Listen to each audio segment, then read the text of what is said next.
যখন মার্কিন বাহিনী ভেনেজুয়েলার রাজধানী কারাকাসে রাতে অভিযান চালায়, তখন তারা কেবল প্রেসিডেন্ট মাদুরোকে তার প্রাঙ্গণ থেকে টেনে হিঁচড়ে নিউ ইয়র্কে একটি নৌকায় তুলে নেয়নি, তারা তার স্ত্রীকেও নিয়ে যায়। ৬৯ বছর বয়স্কা সিলিয়া ফ্লোরেন্স দীর্ঘদিন ধরে ভেনেজুয়েলার অন্যতম শক্তিশালী ব্যক্তিত্ব হিসেবে দেখা হয়ে থাকে। তিনি একজন রাজনৈতিক পরিচালক যিনি কয়েক দশক ধরে দেশের ভাগ্য গঠনে কাজ করে আসছেন। ভেনেজুয়েলার জাতীয় পরিষদের নেতৃত্বে দেওয়ার পর তিনি ২০১৩ সালে প্রেসিডেন্ট নির্বাচনে জয়লাভের পর তার স্বামীর ক্ষমতার উপর দখল সুদৃঢ় করতে সাহায্য করেছিলেন।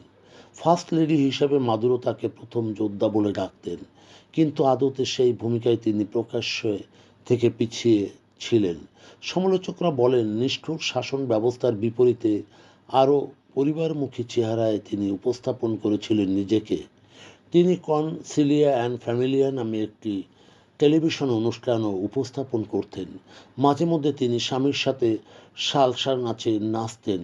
তবে অনেকেই মনে করেন পর্দার আড়ালে তিনি মাদুরোর অন্যতম উপদেষ্টা ও রাজনৈতিকভাবে টিকে থাকার একজন স্থপতি বলে মনে করা হয়।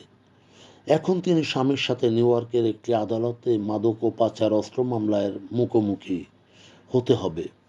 ১৯৯০-এর দশকে শুরুতেই ফ্লোরেন্স মাদুরোর সাথে দেখা হয়।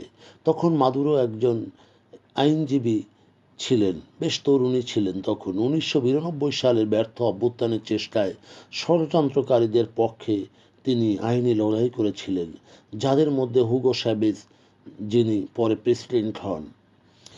তখনকার সময়ের খুব টালমাটাল দিনগুলিতে তার সাথে মাদুরোর পরিচয় হয়, যিনি সেই সময় চ্যাভেজের নিরাপত্তা কর্মী হিসেবে কাজ করতেন।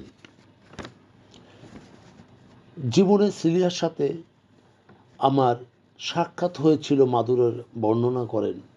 তিনি বেশ কজন কারাবন্দী দেশপ্রেমিক সামরিক কর্মকর্তাদের আইনজীবী হিসেবে কাজ করেছেন, কিন্তু কমান্ডার স্যাভেজেরও আইনজীবী তিনি ছিলেন এবং কারাগারের কমান্ডার স্যাভেজের আইনজীবী হবার পর সেই সংগ্রামের বছরগুলিতে আমি তার সাথে দেখা করেছিলাম এবং তারপর ঠিক আছে, সে আমার নজর কেড়েছিল। তারপর থেকে সেই সংগ্রামী দিনগুলিতে দেখা করতাম এবং উভয়ে রাজনৈতিক আন্দোলনে যুক্ত হই, যা সাবিস্মো নামে পরিচিত। ১৯৯৮ সালে চ্যাভেজ প্রেসিডেন্ট পদে জয়ী হন এবং ফ্লোরেন্স দ্রুত রাজনৈতিক মঞ্চে চলে আসেন। ২০০০ সালে জাতীয় পরিষদে যোগ দেন এবং ২০০৬ সালে এর নেতা হন। ৬ বছর ধরে কার্যত একদলীয় শাসনের নেতৃত্ব দিয়েছিলেন, যেখানে প্রধান বিরোধী দল নির্বাচনে অংশ নেয়নি এবং এটি অবাধ ও সুষ্ঠু ছিল না। ২০১৩ সালে চ্যাভেজ মারা যান।